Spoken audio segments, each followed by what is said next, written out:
Archipel, archipel, qu'est-ce que ça veut bien pouvoir dire? On est vraiment dans une opération atypique, une opération inédite. Bon, j'ai cherché la définition d'archipel, et Wikipédia dit « ensemble d'îles relativement proches les unes des autres ». Et dans archipel, on entend aussi le mot « art ». Alors le festival Archipel serait un ensemble d'œuvres d'art et de lieux culturels dispatchés sans être trop éloignés, avec comme point commun un territoire, le centre Val-de-Loire. Un archipel artistique en somme. Il y a beaucoup de lieux de culture ici, mais qui ne sont pas forcément connus.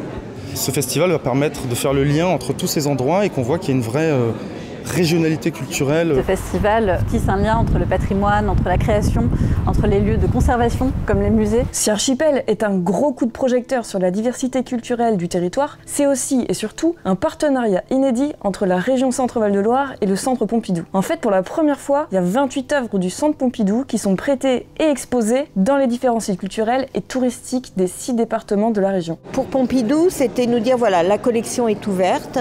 Et il a fallu choisir parmi les 140 000 œuvres que compte le fonds de collection du Musée national d'art moderne. Ça fait beaucoup. Et il faut savoir que c'est la plus grande collection d'Europe d'art moderne et contemporain. C'est quand même merveilleux. C'est comme si on était un enfant de 2 ans et qu'on se retrouve dans un magasin de jouets magnifique.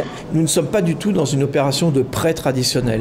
Alors, qu'est-ce qui est réellement différent? Les vœux sont exprimés et nous sommes à leur écoute pour essayer de raconter une histoire ancrée dans autant de diversité que la réalité régionale l'est. Parmi ces œuvres exceptionnelles, on pourra voir les œuvres de Michel Blasi au château de Talcy, de Max Ernst et de Raoul Dufy au musée de l'Hospice de Saint-Roch, ou encore celle de Ettore Stossas et Raphaël Soto. Désolé pour la prononciation. Vous pourrez aussi voir l'artiste international chinois Wang Qiping sculpter en public une œuvre monumentale au château de Chambord. L'art contemporain aura toujours sa place à Chambord et grâce à cette initiative, on va pouvoir accueillir de nouveaux artistes et les faire rayonner. Et c'est pas tout. Exceptionnellement, il y a des maisons d'écrivains et des ateliers d'artistes qui sont ouverts au public, comme par exemple celui d'Olivier Debré au Madère ou encore celui de la jeune artiste Anaïs Dune.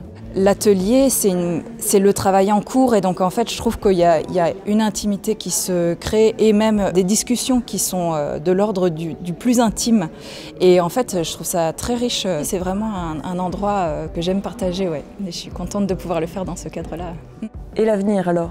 Il s'agit d'engager dans la durée un conventionnement avec Pompidou, faire en sorte que nous puissions, par l'art, par la culture, partager des émotions. Pour info, le festival s'inscrit dans le label Nouvelle Renaissance et vous avez jusqu'au 5 novembre pour découvrir la région au travers de ce parcours artistique qui s'appelle le Festival Archipel.